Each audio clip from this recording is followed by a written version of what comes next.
pela Rússia, a questão da segurança física e da segurança virtual, né? Da cibersegurança, já está na linha conosco o nosso convidado. Excelente. O CEO do grupo Darius, Jefferson da Dario, e ele vai nos contar um pouquinho sobre cibersegurança. Esse é um tema fácil de descrever, difícil de entender.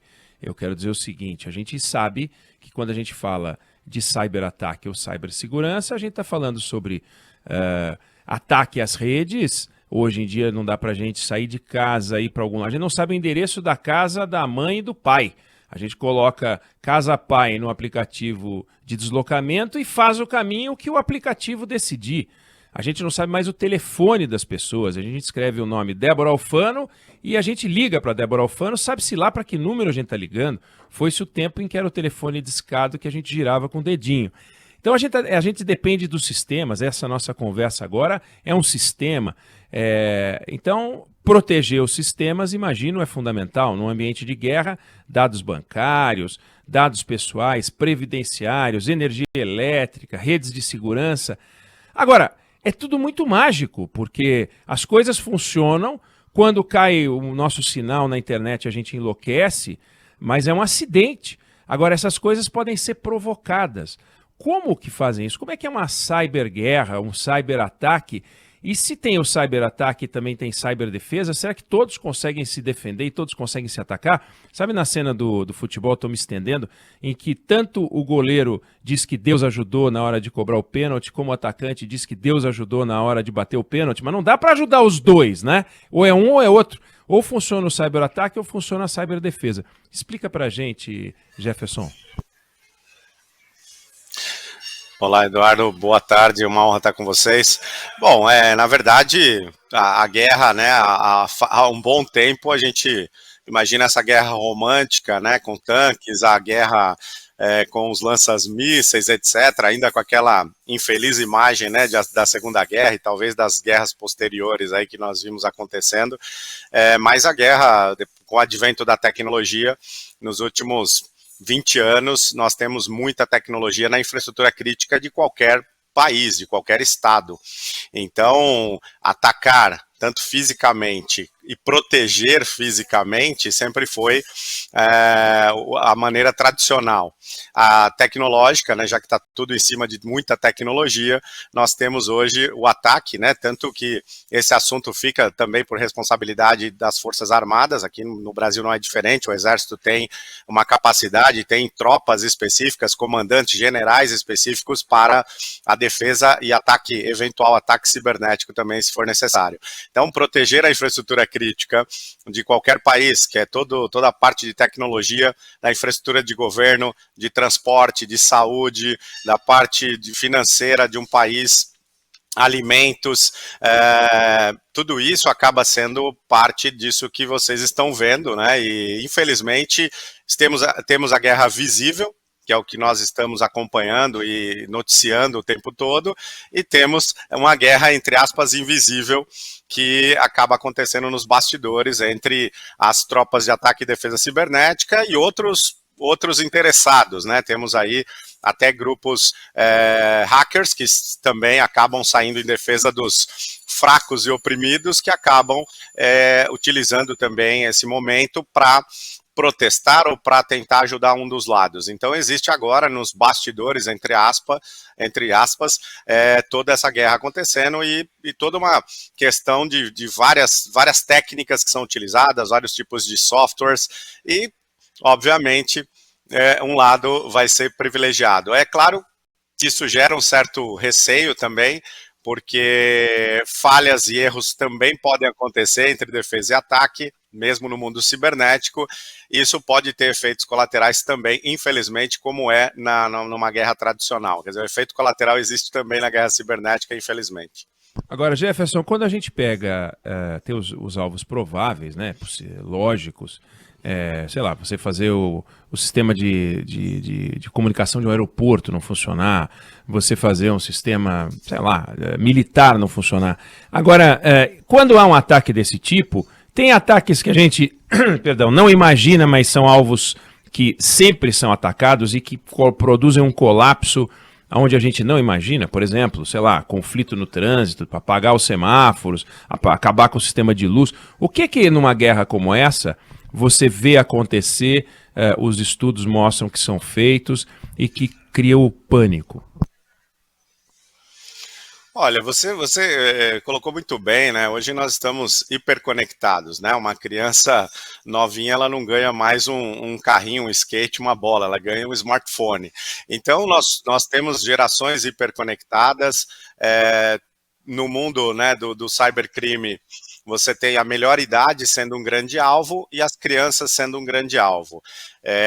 Imagina isso num estado de guerra, né, onde você está usando notícia fake, notícia falsa, SMS falso, atacar uma infraestrutura elétrica, né, a central de comando de uma empresa que faz a distribuição de energia ou a geração de energia, você deixa as pessoas sem ter a capacidade de sequer abastecer nos postos de gasolina, o que vai dando mais pânico ainda.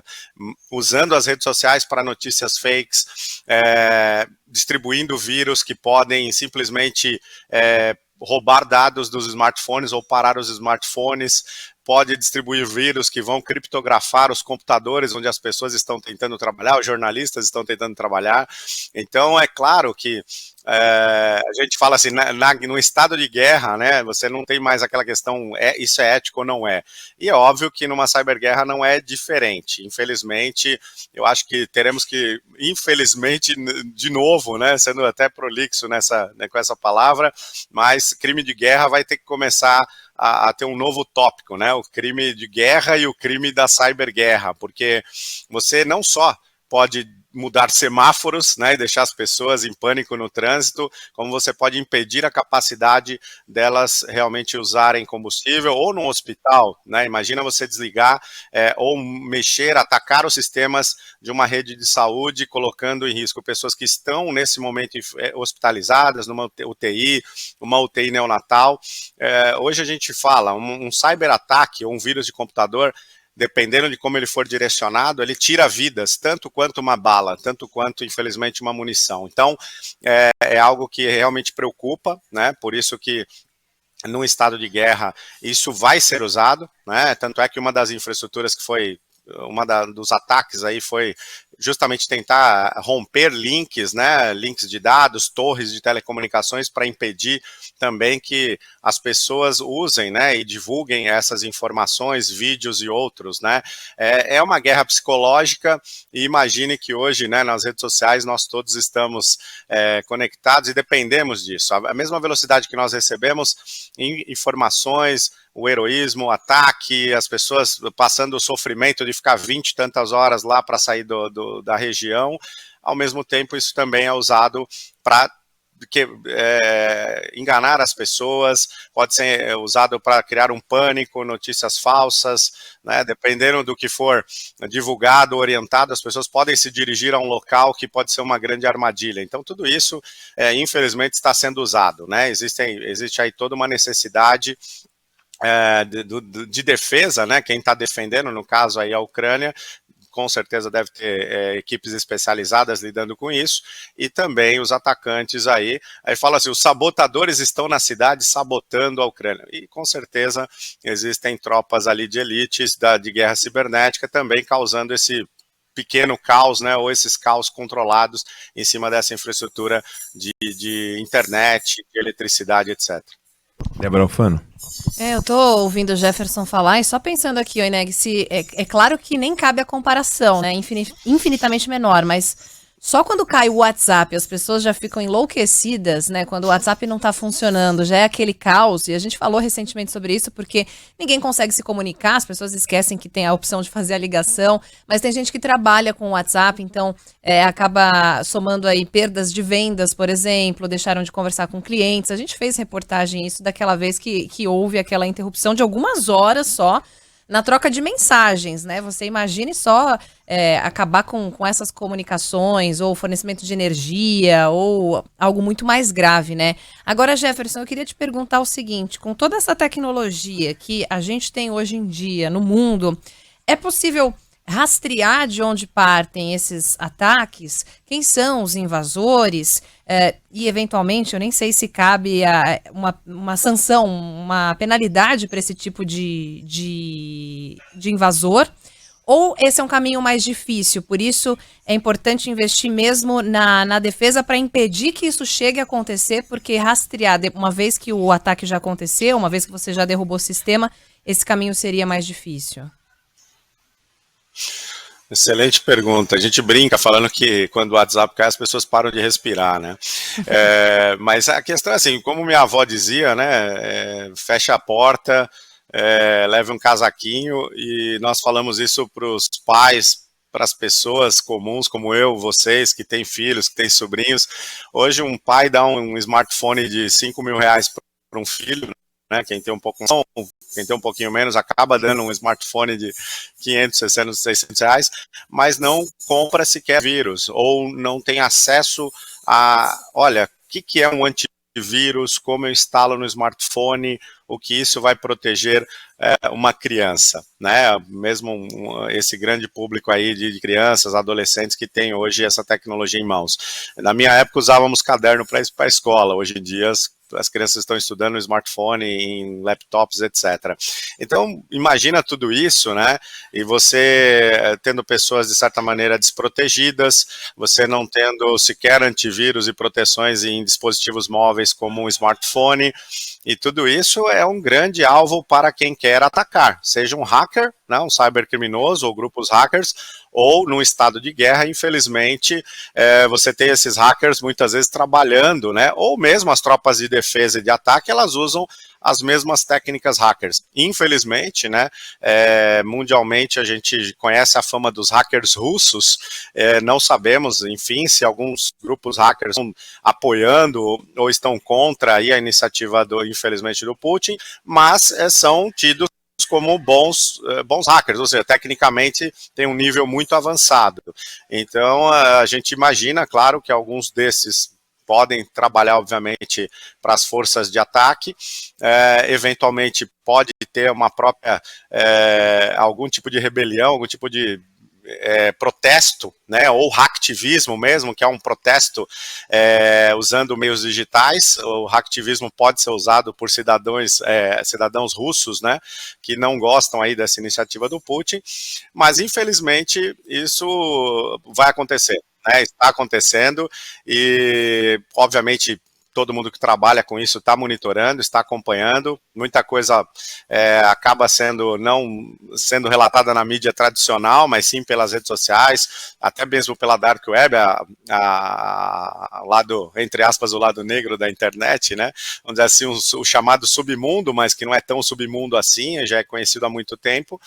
E claro, as forças policiais, as forças de defesa, elas tentam rastrear, é muito difícil, tá? É muito difícil porque quando um criminoso, por exemplo, cibernético, grupos criminosos cibernéticos, enfim, ou hackers muito bem treinados, eles despistam, eles enganam, parece que o ataque vem de uma região, mas ele não vem, parece que está vindo de um país, mas ele não vem. Existem várias maneiras de fazer roteamento ou de você esconder isso. Então, no meio digital, fazer toda essa investigação fosse apurar de onde veio realmente, e você incriminar alguém é muito complexo, né? Inclusive, muitos grupos hackers, quando provém ataques, eles usam, por exemplo, roteamento por países onde as leis não punem tanto. Então, mesmo caso eles sejam pegos, acabam não sendo indiciados.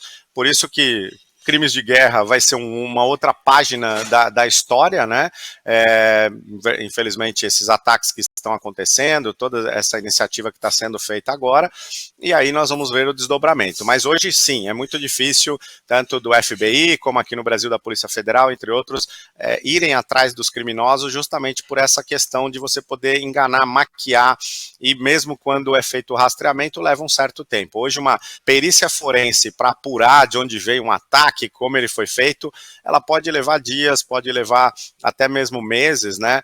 O que parece que esse crime é impune, mas não é. Aqui no Brasil mesmo, grupos de cybercriminosos são presos, são indiciados, alguns crimes são tipificados na justiça tradicional, mas, claro, tem que ter muito investimento, né? A gente fala, para a cyberdefesa precisa realmente ter uma política de Estado muito forte e precisa ter muito investimento. As forças policiais dentro do universo comum e, obviamente, no estado de guerra, as forças armadas têm que ter recursos e não adianta recursos em cima da hora, tem que ser algo muito planejado, com muita antecedência. Agora, quando a gente fala em cyberataque, eu imagino que quanto mais desenvolvida é a sociedade, mais perigoso é o cyberataque. Eu imagino que um cyberataque na guerra do Afeganistão é diferente de um cyberataque na Ucrânia. Quer dizer, a Ucrânia é um país mais integrado, com mais tecnologia, ele está mais suscetível a um cyberataque, à eficácia do cyberataque, do que um país, por exemplo, de uma renda per capita mais baixa. Quer dizer, você teve conflito no Sudão do Sul, provavelmente o cyberataque no Sudão do Sul produz menos estrago, porque é uma sociedade mais analógica.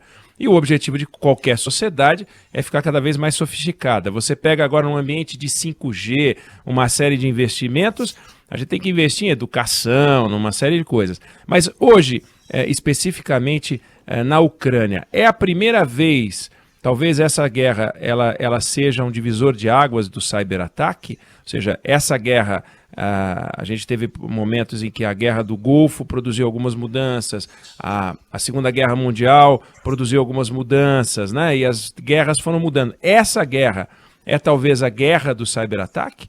Ou a gente já tem outros exemplos importantes de conflito que te chamam a atenção?